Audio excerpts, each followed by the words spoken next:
Alright, so to start this off, we're going to go over the 5 things that you're going to want to remember while going through each of your attempts.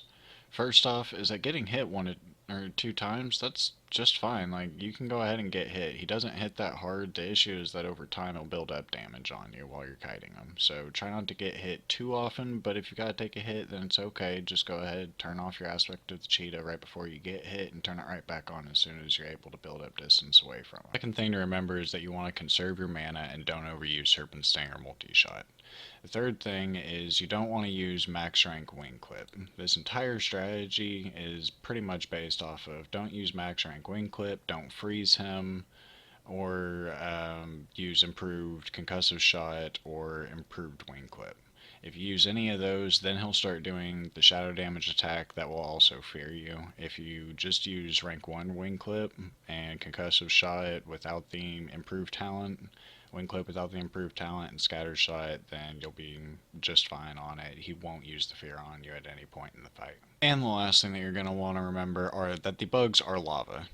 No, seriously, they stack up. 3 or 4 of them can stack up every time that he spawns them. They hit hard, they hit fast, and because there's so many of them, they have a high chance of dazing you, even if you don't have Aspect of the Cheetah on. You want to stay completely away from them. You can take out one spawn if you use like a rank 1 multi-shot and then auto-shot on one of them, but most of the time it's just not even worth it, and you want to just completely avoid them. And so let's get into the footage. So I'm starting off right here, going up talking to Nelson the Nice.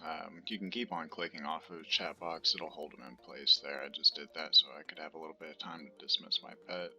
But once you go ahead and give him the dialogue option, he will start turning into his demon form. So right here I've got Immolation Trap up, that's just a little bit of extra damage, and 9 mana cost if you throw it down, then mana back up. Started off with an aim shot and a multi-shot, and then gonna go ahead and go right on around. So you can line of sight him around this pillar and then jump off, and it'll make him go back around the pillar. This is one of the good spots.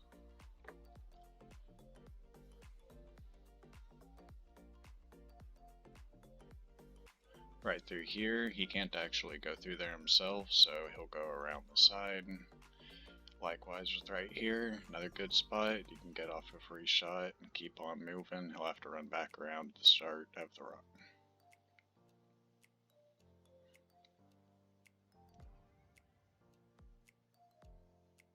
And once you get up here, go ahead, make sure that he gets as close to that edge as possible, because sometimes he'll go this way. You'd really prefer for him to go the other direction, off towards the right, but this will still work just fine.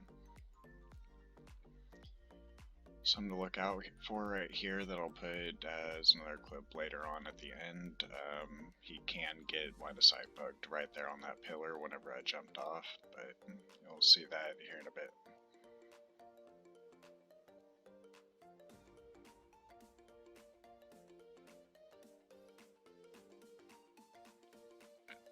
Also to note, you don't have to use any kind of consumables or any of that using this strategy. It just takes up a little bit more time, and you've got to be more conservative as far as not using Serpent Stings and multi-shots as often.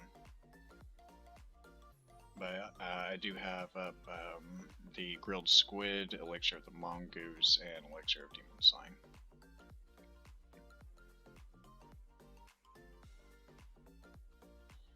Something else that you want to be really cautious of is if he doesn't take any direct damage for too long, you don't have a rank 1 arcane shot going on him often enough maybe, then he will reset. So you do want to keep those popping off as often as possible.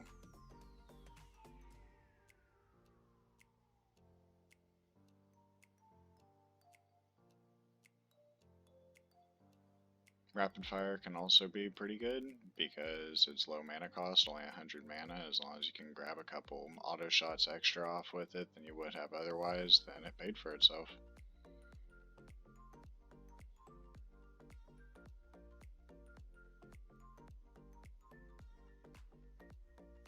And over to the left, but this is kind of one of the reasons that you don't want him over to the left. If you can notice all those bugs forming up on the left side there, those can start to become an issue later on.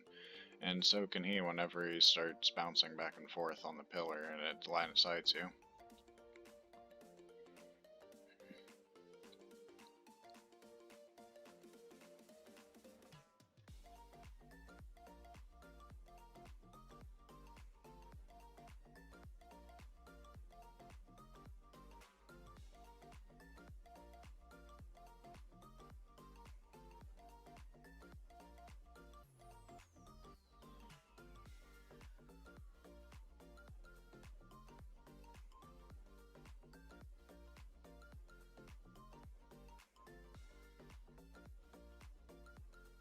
You can at different points, like right here, go ahead and clear out the bugs using a rank 1 volley, or a higher rank if you want to clear them faster, but I don't really think it's worth the mana usage.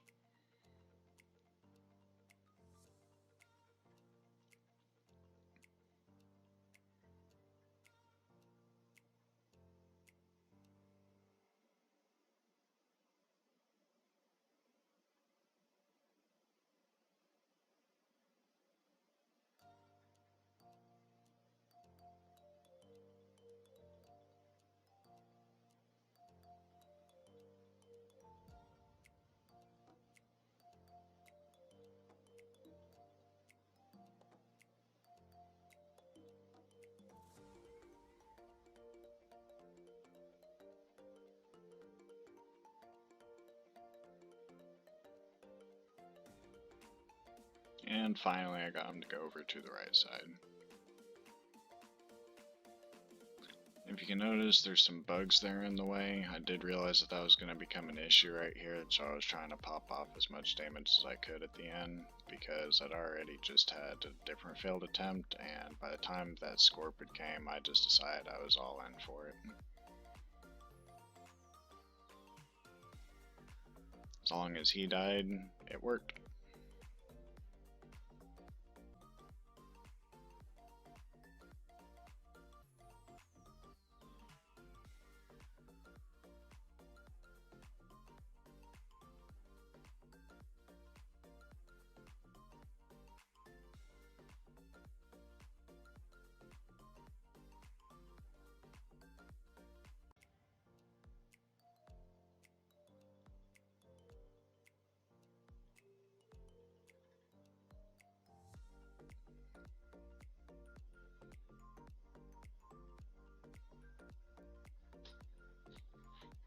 But that right there just helps to go to show, as long as you can micro use your aspect of the cheetah back and forth whenever you're expecting to take hits, it's also really helpful if you've got the weapon swing timer up so you can see your target's weapon swing time. Then it can help you to take some hits, like what's needed for a different kind of strategy here that I used on the attempt beforehand. It almost worked, but in the end, I was overly conservative, and that ended up causing some issues. That's at the end of the video.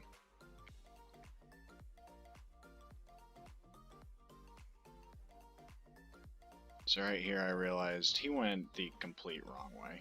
And if that ever ends up happening to you, then you kind of have to start trying to work backwards, but because there was those beetles right there and I needed to get around that pillar, I went over here after seeing another few videos where people were using this method to just keep on running around. This was in the videos where they were usually using Warlock Friend to cast Curse of Recklessness on them, so that they couldn't be feared and they jump around this one rock here. But after so long, the bugs are all over there, and that's really what I just kind of needed. They are kind of fall down there, but that breaks him away. He goes running around, and I was able to go back into normal strategy again.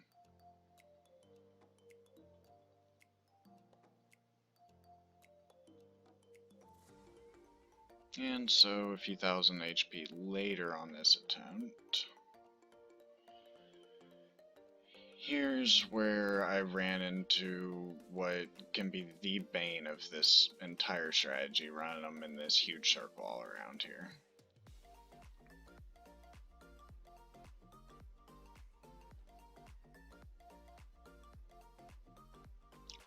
So we started coming down and around, then I did the jump off.